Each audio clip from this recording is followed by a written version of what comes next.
itatamani kumuona, na serikali ya mapinduzi ya Zanzibar inawaletea Ronaldinho Gaucho kwenye ardhi ya Zanzibar.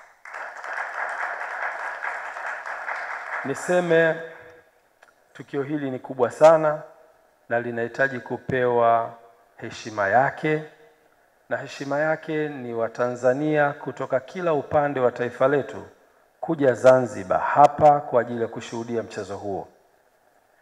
Siku ya tarehe 27 itapigwa mechi kati ya Legends wa Zanzibar. Naamini Mheshimiwa, sidhani watakuwa Legends wa Zanzibar peke yake. Nikwambie tu, Shafi Dauda ni mchezaji pia. Wakati na sisi tunacheza miaka hiyo iliyopita, Shafi tulikuwa tunapambana sana kwenye mashindano ya vyuo vikuu. He's a very good player. Shafi, wewe pia ni legendary. Maki una kitambi sasa hivi rafiki yangu. Kwa hivyo naamini kutakuwa kuna figa kutoka bara na kutoka visiwani watakaoweza kutengeneza timu moja. Na tumeona legend wetu, mzee wetu ambaye yuko hapa, naamini atahitaji kusaidiwa. Sasa hivi huwezi kukaba, sisi tutakusaidia kukaba, afu tutakupa pasi.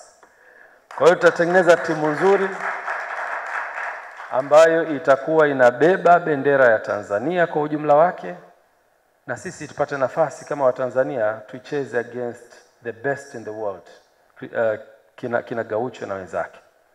Tumeambiwa tusiwataje wengine, lakini Gaucho anabeba hiyo image. Wako wengi sana ambao wamecheza kwenye level ya national team ya Brazil. Kwa hiyo Shafi, tuanze mazoezi rafiki yangu. Baada ya kusema hayo, tukio hili sio tu la kimpira, ni tukio linalokwenda beyond 90 minutes. Tumeona presentation nzuri inayoonyesha fursa za kiuwekezaji.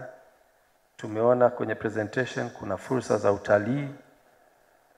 Lakini pia naamini vijana hawawezi kutoka huko wanapotoka wakaja kuangalia dakika 90 peke yake. Kutakuwa kuna matamasha ya muziki mbalimbali yatakayofanya watu waweze kuvutiwa na watumie muda wao vizuri.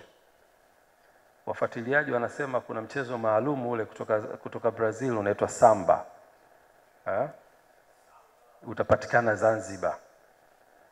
Ile samba ile baada ya dakika 90 wakitupiga samba kina Gaucho, na sisi tutawapiga samba nje ya dakika 90.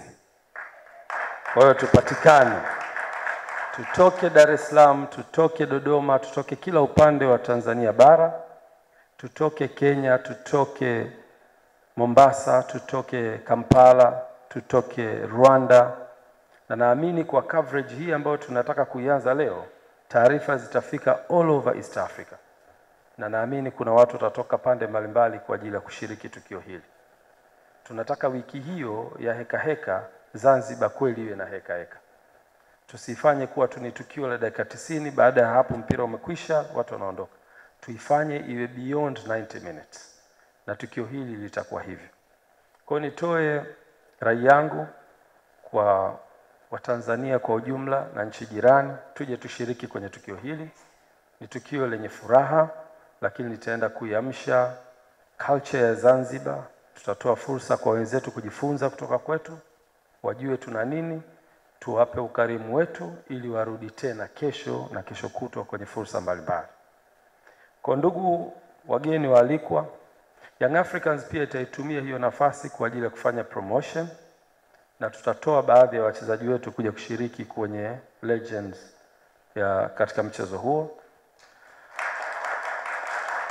Na sisi pia tutatumia fursa hiyo kutengeneza mahusiano na vilabu ambao vinatoka Brazil.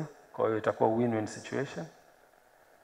Na mwisho nipongeze maandalizi mazuri yaliyofanywa, na naamini Zanzibar ni sehemu salama, ni sehemu nzuri, sehemu itakayowavutia wageni wote watakaokuja na waweze kurudi tena na tena, na tuwe tumeutangaza vizuri utalii wetu na kisiwa cha Zanzibar. Asanteni sana na niwatakie siku njema. Mzee wetu hayati Karume